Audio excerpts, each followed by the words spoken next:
Assalamualaikum warahmatullahi wabarakatuh. Salam sejahtera untuk kita semua. Semoga kita semua selalu dalam keadaan sehat walafiat, tak kurang suatu apapun. Nah, untuk sesi kali ini kita akan membahas mengenai topik persediaan. Nah, jadi apa saja yang perlu kita perhatikan dalam membahas topik ini akan kita kemukakan dan kita pelajari bersama-sama dalam video ini. Oke, yang pertama mengenai dari pengertian terlebih dahulu. Nah, dari definisi sendiri, persediaan merupakan salah satu aset yang sangat penting bagi suatu entitas, baik bagi perusahaan retail, manufaktur, jasa maupun entitas lainnya. Kalau kita mengibaratkan persediaan secara pengertian sempit, kita bisa mengatakan itu gudang ya. Tapi dalam artian ekonomi, persediaan ini memiliki cakupan makna yang lebih luas. Nah, itu bagaimana bedanya kita akan pelajari dalam video ini. Nah, menurut PSAK 14 revisi tahun 2008 mendefinisikan persediaan sebagai aset yang pertama ini ada 3 komponen. Yang pertama tersedia untuk dijual dalam kegiatan usaha biasa.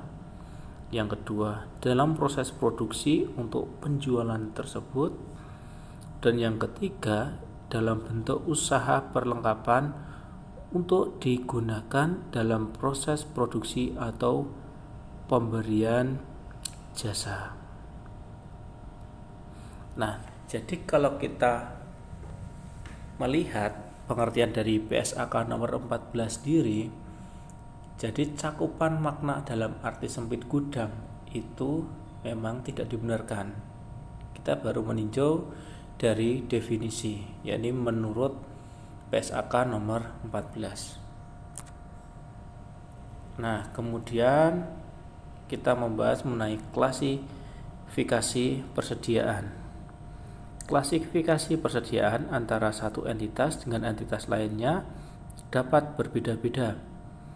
Entitas baik perdagangan perusahaan retail maupun perusahaan grosir mencatat persediaan sebagai persediaan dagang atau merchandise inventory. Jadi dalam artian ini, dalam perusahaan dagang maupun perusahaan grosir, ini di persediaan itu sebagai merchandise inventory. Karena apa? Karena sebagian besar usahanya itu hanya menjual dari pembelian. Jadi kalau kita balik lagi ke perusahaan dagang, kita bisa tinjau lagi pengertiannya adalah perusahaan yang hanya membeli kemudian menjualnya kembali. Jadi bagi perusahaan ini persediaan mencakup persediaan barang jadi atau finished good inventory yang merupakan barang yang telah siap dijual, persediaan barang dalam penyelesaian atau work in process inventory yang merupakan barang setengah jadi, dan persediaan barang baku atau raw material inventory yang merupakan bahan ataupun perlengkapan yang akan digunakan dalam proses produksi. Nah, itu ya. Kemudian cakupan barang dalam persediaan. Jadi secara teknis seharusnya suatu entitas mencatat pembelian atau penjualan atas persediaan ketika telah mendapatkan atau melepaskan hak kepemilikan tersebut. Namun, seringkali penentuan atas perpindahan hak kepemilikan tersebut relatif sulit untuk dilakukan. Jadi yang dalam artian ini adalah mengenai perpindahan hak itu memang sulit untuk dilakukan karena ini adalah ada beban tugas dari masing-masing pihak. Klasifikasi dari barang dalam persediaan mencakup barang yang ada pada suatu entitas dan merupakan miliknya. Yang kedua, barang yang ada pada suatu entitas tapi bukan miliknya. dan barang milik suatu entitas tapi tidak ada di entitas tersebut.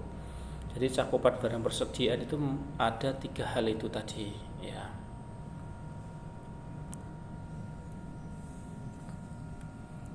Nah, kemudian ada istilahnya barang transit. Nama saya barang transit. Seperti yang akan kita bahas berikut ini. Jadi apabila barang yang dikirim dengan sistem TEM FOB destination, maka biaya transportasi akan dibayar oleh penjual dan hak kepemilikan tidak beralih hingga pembeli menerima barang tersebut, sehingga pengakuan persediaan tetap berada pada penjual selama periode transit.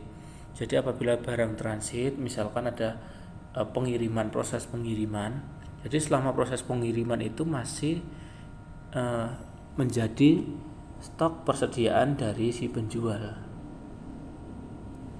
Kemudian yang berikutnya, penjualan konsinyasi. Sebagai salah satu upaya untuk meningkatkan BAT FOB penjualan, banyak perusahaan yang saat ini menggunakan metode konsinyasi dalam penjualannya. Perusahaan retail seringkali menerima barang-barang konsinyasi untuk dijual. Barang konsinyasi akan tetap menjadi milik pemilik barang dan pemilik barang tetap akan mencatat barang tersebut dalam persediaannya. Jadi kalaupun barang konsinyasi itu persediaannya itu masih menjadi milik si penjual atau pemilik. Ya misalkan gini, saya nitip barang ke toko oleh-oleh, misal seperti itu ya.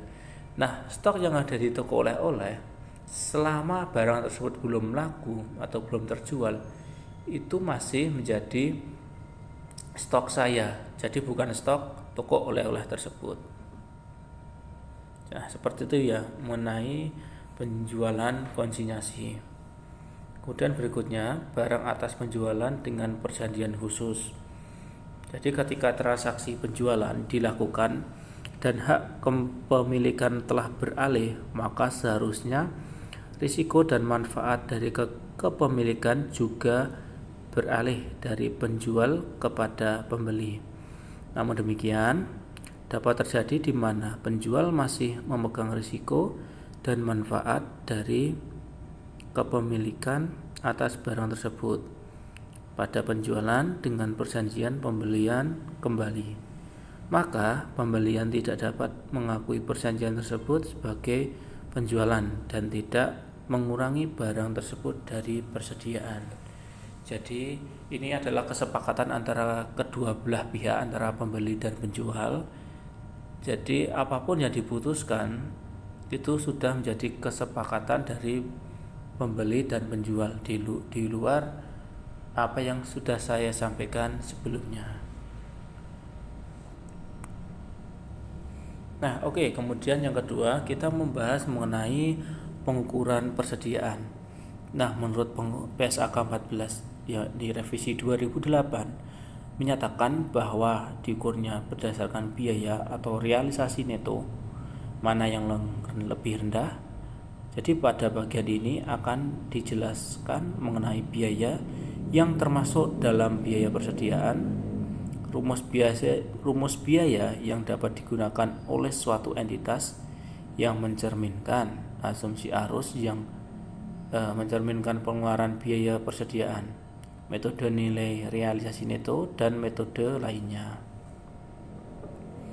Nah, yang pertama adalah mengenai biaya persediaan. Jadi biaya persediaan ini meliputi semua komponen dari pembelian, biaya konversi, biaya lain-lain yang timbul sampai persediaan berada dalam kondisi dan lokasi saat ini. Jadi segala sesuatu yang meliputi segala hal ya di sini yang menyangkut biaya persediaan. Kemudian biaya pembelian. Biaya pembelian ini meliputi harga beli, biaya impor, pajak lainnya. Ini kecuali yang kemudian dapat ditagihkan kepada otoritas pajak.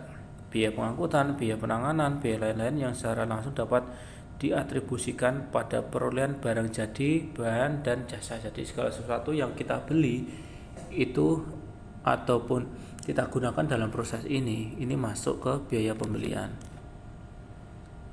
Kemudian biaya konversi, jadi biaya ini meliputi biaya yang secara langsung terkait dengan unit yang diproduksi, termasuk juga alokasi sistematis biaya overhead produksi yang bersifat tetap ataupun variabel yang timbul dalam mengkonversi bahan jadi barang jadi, sedangkan biaya overhead tetap dialokasikan berdasarkan kapasitas fasilitas produksi normal.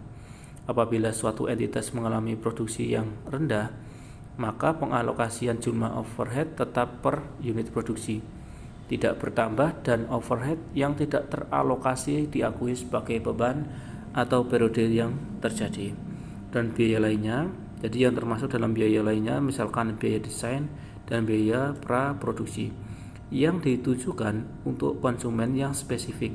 Sedangkan biaya-biaya seperti penelitian dan pengembangan, biaya administrasi dan penjualan, biaya pemborosan, biaya penyimpanan tidak dapat dibebankan sebagai biaya persediaan. Dan sistem pencatatan dalam persediaan dan asumsi arus biaya.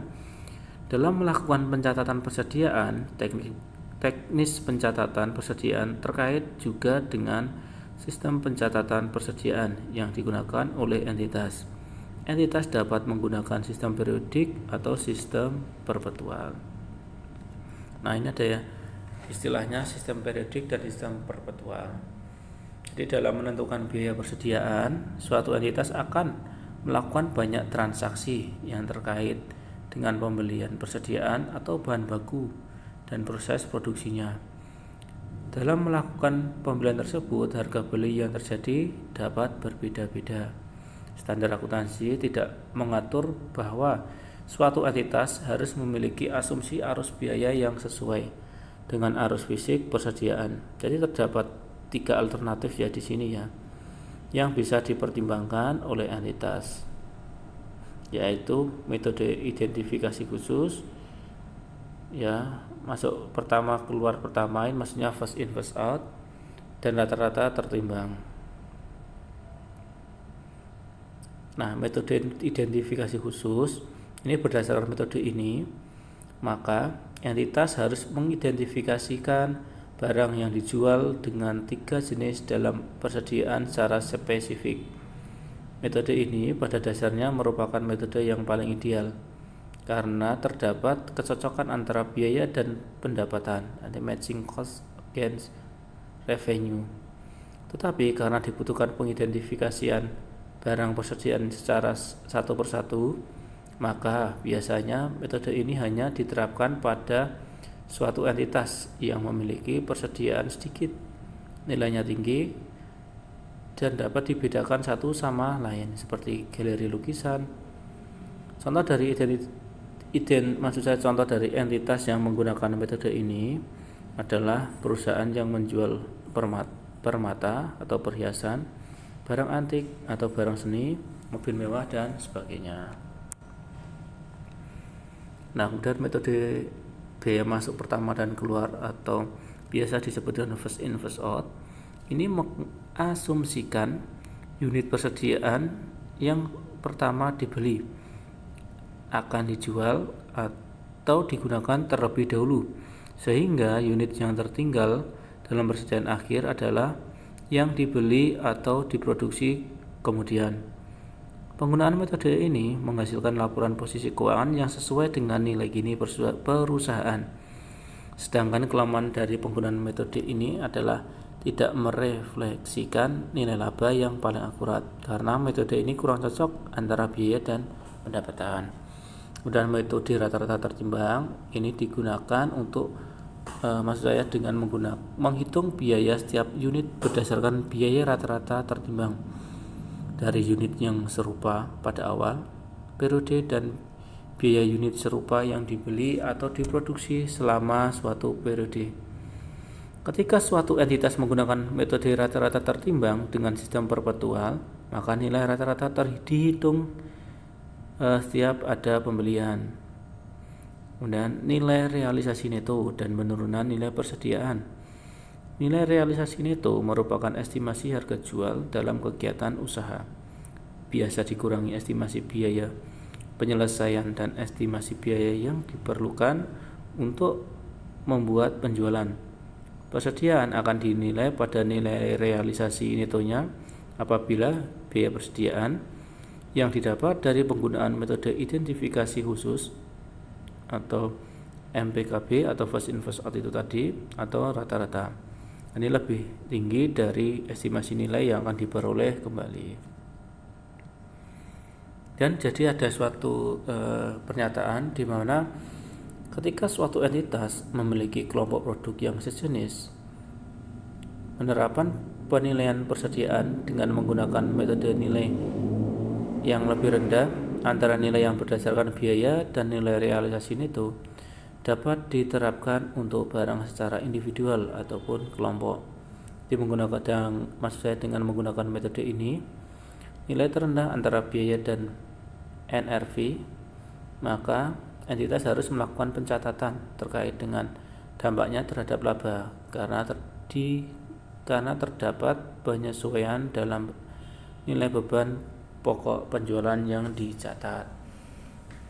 Jadi ini adalah materi dari persediaan. Jadi setelah kita mempelajari dari awal sampai akhir, kita bisa sedikit ada gambaran ataupun kita sudah jelas bahwa memang persediaan ini bukan hanya cakupan gudang saja. Jadi banyak hal yang perlu kita perhatikan. Jadi misalkan contohnya adalah barang dalam transit itu masih menjadi tanggung jawab atau menjadi nilai persediaan dari penjual. Nah, itu dulu untuk materi kali ini. Kita jumpa lagi di sesi yang akan datang. Cukup sekian. Wassalamualaikum warahmatullahi wabarakatuh.